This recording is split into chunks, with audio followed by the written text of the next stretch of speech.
오늘 우리는 철학자 쇼펜하우어의 명언을 통해 인생, 고통, 그리고 인간 본성에 대해 깊이 있는 통찰을 얻는 시간을 갖게 됩니다.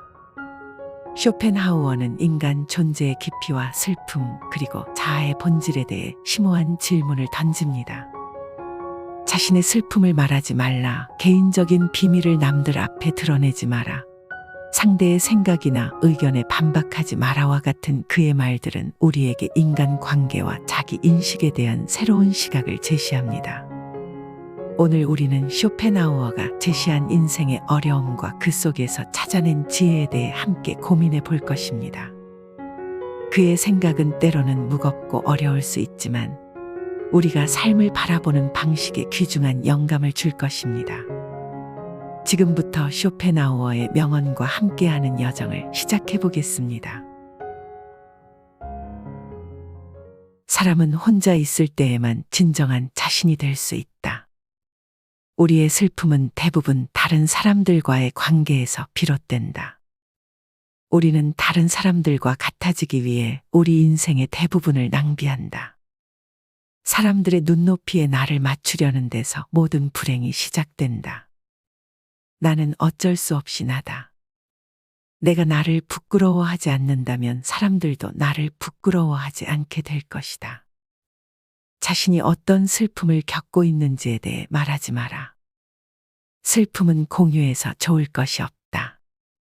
기쁨은 나누면 배가 되지만 슬픔은 기쁜 사람도 부정적인 감정으로 물들게 한다. 나의 슬픔을 위로해 주지 않는다고 그 사람을 비난하지 마라. 타인 혹은 세상에 절대로 많은 것을 기대해서는 안 된다. 아무리 친해도 결국 타인이 다른 사람에게서 무엇을 더 얻으려 하는가? 결국 인간은 누구나 혼자다. 중요한 것은 혼자 있을 때 그가 어떤 사람인가 하는 것이다. 모든 것에 있어서 결국 인간은 자기 자신에게서 구해야 한다. 약간의 근심, 고통, 고난은 항시 누구에게나 필요한 것이다. 바닥에 짐을 싣지 않은 배는 안전하지 못하여 곧장 갈 수 없을 것이다.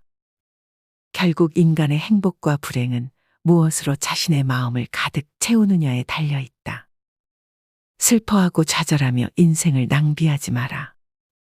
우리의 슬픔은 대부분 다른 사람들과의 관계에서 비롯되므로 혼자가 되는 것에 익숙해져야 한다. 개인적인 비밀을 사람들 앞에 드러내지 마라. 개인적인 비밀을 남들에게 얘기할 필요가 없다. 좋은 비밀은 질투를 불러일으키고 나쁜 비밀은 상황이 나빠지면 결국 나에게 약점이 되는 법이다. 따라서 개인적인 비밀은 마음속 깊이 숨겨 두어야만 한다. 아무리 친한 친구에게도 객관적인 자기 모습만 보여주는 것이 좋다. 주관적으로 바라보면 친구도 결국 남이기 때문이다. 적에게 알려서 안 될 일은 친구에게도 알리지 말라는 아라비아 격언이 있다. 비밀을 지키면 비밀의 주인이 되지만 비밀을 고백하면 비밀의 노예가 된다. 그리고 평화의 열매는 결국 침묵의 나무에서 열리는 법이다. 말이 많으면 말 실수가 느는 법이다.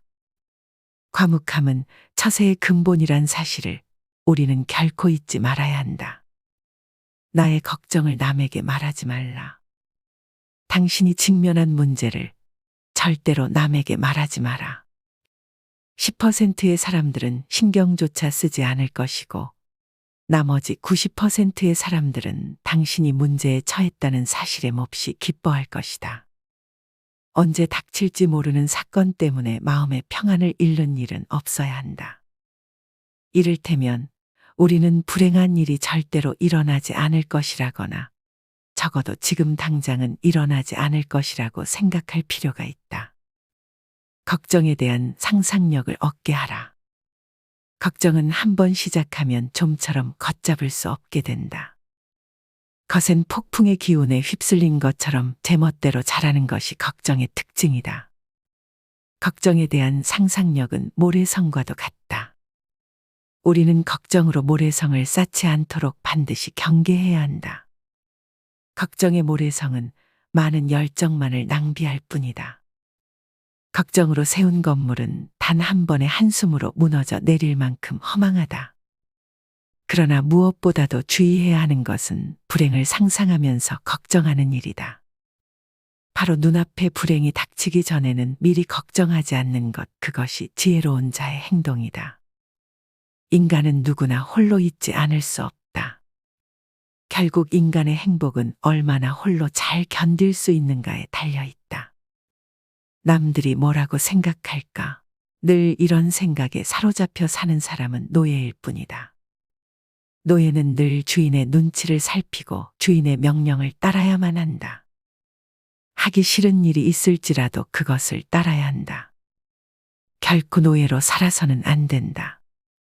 정신적으로 풍요로운 사람은 완전한 고독 속에서도 자기 자신의 자유와 상상을 통해 탁월한 즐거움을 누린다.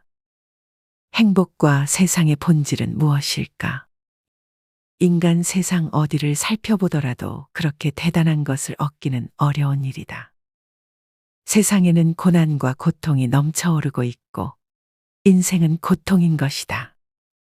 이러한 상황에서 우리를 직간접적으로 행복하게 해주는 것은 다름 아닌 내 자신의 마음이다. 마음의 명랑함이 무엇보다 중요하다. 상대의 생각이나 의견에 반박하지 마라. 다른 사람이 나를 바라보는 시선과 내가 스스로를 바라보는 시각은 틀릴 수 있다. 이러한 불균형 때문에 우리는 자주 고통에 직면하게 된다. 다른 사람과의 관계 속에서 서로를 이해하지 못하거나 오해가 생길 때 우리는 서로를 미워하거나 증오하면서 정신적인 상처를 주고받게 된다. 정반박을 해야 할 때는 반박을 하기에 앞서 그가 그렇게 생각하는 이유가 자신의 이익 때문인지 혹은 어리석음 때문인지를 먼저 간파해야 한다. 우리가 대화를 나누다 보면 나와 반대되는 얘기를 듣거나 가치관이 다른 얘기를 들을 수밖에 없다. 이럴 때 즉시 반박하는 것은 좋지 않다. 왜냐하면 상대가 다른 사람의 말을 듣지 않는 고집불통인 성격일 수도 있지만 그가 당신의 의중을 떠보기 위해서 일부러 반대되는 의견을 내놓는 것일 수 있다. 전자의 경우에는 웃고 넘겨버리면 그만이지만 후자의 경우에는 그 속에 감추고 있는 위험에 대비해야 한다. 건전한 논쟁은 좋은 일이다. 하지만 건전한 이유가 아닌 그저 당신의 속마음을 알아내려는 교활한 속셈을 가진 사람을 대할 때에는 경계심을 풀지 마라. 경계심이란 마음의 빗장을 단단히 걸어두는 것이 지혜롭다. 상대의 인격을 무시하는 말을 하지 마라. 비록 천하고 가련하며 비웃음을 받아 마땅한 사람이라 할지라도 그의 인격을 무시해서는 안 된다. 아무리 나쁜 인격자를 만난다 하더라도 그래 세상에는 저런 존재도 필요하지 라고 생각해야만 한다. 오히려 모든 사람들의 인격 속에 존재하는 영원성이나 불멸성을 찾는 것이 필요하다. 모든 사람의 천성은 결코 쉽게 변하지 않는다. 지나치게 관대하고 다정하면 상대방은 무례해진다. 인간은 자신을 찬양하는 사람보다 자신을 경멸하는 사람에게 더 신경을 쓴다. 사람들이 한평생 수많은 위험을 무릅쓰고 땀 흘려 노력하는 원인은 무엇보다도 남들에게 인정을 받기 위해서다. 인정하는 말을 하고 무시하는 말을 하면 안 된다. 인격을 무시하는 공격적인 성향은 언제나 비이성적인 말을 동반한다. 환경이 변하면 이해관계도 변하기 때문에 상대방의 태도나 행위도 달라질 수 있음을 명심해야 한다. 말이나 표정으로 부정적인 감정을 드러내는 것은 무익하고 위험하며 우스꽝스럽고 어리석은 일이다. 인간이란 모두가 똑같다. 그들은 칭찬을 받으면 비록 사탕발림이라는 것을 뻔히 알면서도 흐뭇해한다. 인간의 이런 특성은 이해하기 어려울 만큼 어리석고 무의미하다. 자신의 재능을 과시하지 마라. 자기 재능을 크게 과시하는 것처럼 어리석은 사람은 없다. 재능이 뛰어난 사람이 가장 먼저 해야 할 일은 가진 재능을 감추는 위장 가면을 쓰는 일이다. 재능이란 과시하는 순간 공격의 대상이 된다. 어떤 방식으로든 과시를 해서는 안 된다. 상대방에게 나의 월등함을 과시하게 된다면 격렬한 열등감과 분노심을 일으키게 된다. 상대방은 결국 나에게 복수심을 품고 모욕을 주어 안갚음을 하고 싶어 하기 마련이다. 사람은 본디 자신과 비슷하거나 자신보다 열등한 사람과 있을 때 가장 큰 편안함을 느낀다는 사실을 잊지 말아야 한다. 어릴 때 친했던 친구들과 시간이 지날수록 멀어지는 이유도 이와 비슷하다. 오랜 시간 자신만의 삶을 살며 어릴 때의 친구들과 비슷한 부분이 사라졌기 때문에 점점 멀어질 수밖에 없는 것이다.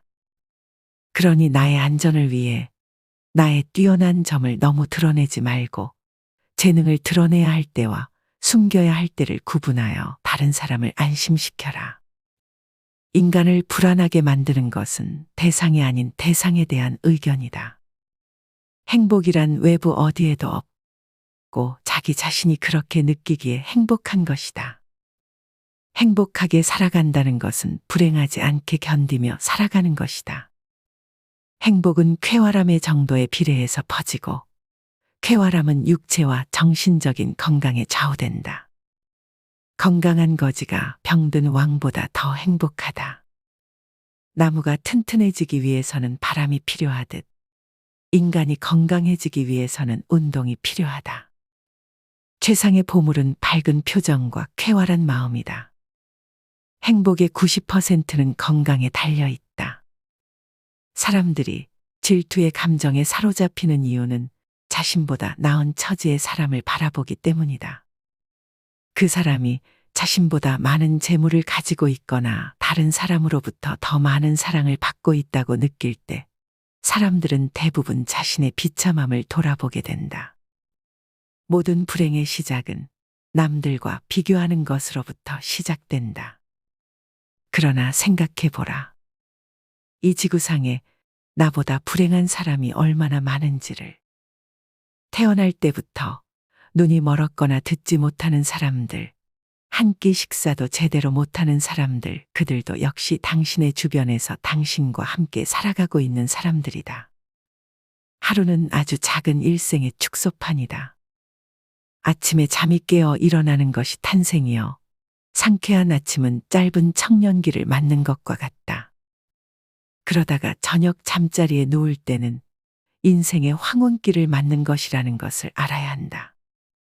인생의 첫 40년은 자신이 직접 쓴 소설이며 나머지 30년은 그 소설을 해설해 준다. 우리는 우리가 살고자 하는 삶이 아니라 살 수 있는 삶을 살아야 한다. 인간이 살고 있는 이 세상은 그가 바라보는 각도에 따라 그 모양이 달라진다. 물고기에게는 물속이, 새에게는 하늘이, 두더지에게는 땅 속이 행복한 것처럼 자기에게 적합한 분위기만이 행복을 주는 것이다.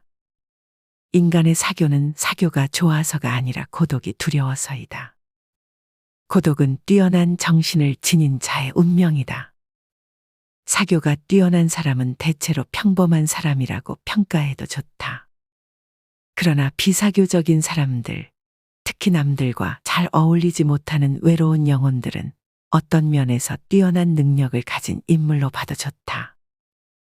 헤라클레스처럼 엄청난 힘을 가진 사람이 보석 세공을 하거나 학문 연구를 한다면 그는 타고난 자신의 능력을 제대로 발휘하지 못할 것이다. 자신에게 어울리지 않는 일을 선택하는 사람은 불행을 면하기 어렵다. 돈이란 바닷물과도 같다. 그것은 마시면 마실수록 목이 말라진다. 돈 빌려 달라는 것을 거절함으로써 친구를 잃는 일은 적지만 반대로 돈을 빌려줌으로써 도리어 친구를 잃기 쉽다. 계속해서 다른 사람의 사상만을 받아들 때 자신의 사상은 발전하지 못하고 상상력도 죽어버리는 법이다. 바로 그렇기 때문에 지속적으로 자신의 생각을 키워 나가야만 하는 것이다. 다른 사람의 사상을 받아들이기에 급급해 자신의 생각을 키우지 않는 사람을 볼 때마다 나는 셰익스피어가 동시 대인들에게 다른 나라를 보기 위해 자기 나라를 판다고 한 말을 떠올린다. 당신이 다른 사람들의 상황을 부러워하는지는 모르지만 사실 그러한 상황은 그 사람들의 성격에 맞을 뿐이고 당신의 성격에 맞는 것은 아닐 수도 있다. 만일 당신이 그 상황에 놓인다면 자기를 불행하게 느낄 것이고 참는 것조차 거의 불가능할지도 모른다. 우리 인생은 마치 커다란 모자이크와 같아서 가까이 있으면 제대로 알아볼 수가 없다. 그것이 얼마나 아름다운지를 알려면 그곳에서 멀리 떨어져서 봐야 한다. 우리는 흔히 우리가 갖지 못한 것을 바라볼 때마다 만일 저것이 내 것이라면 얼마나 좋을까라고 생각한다.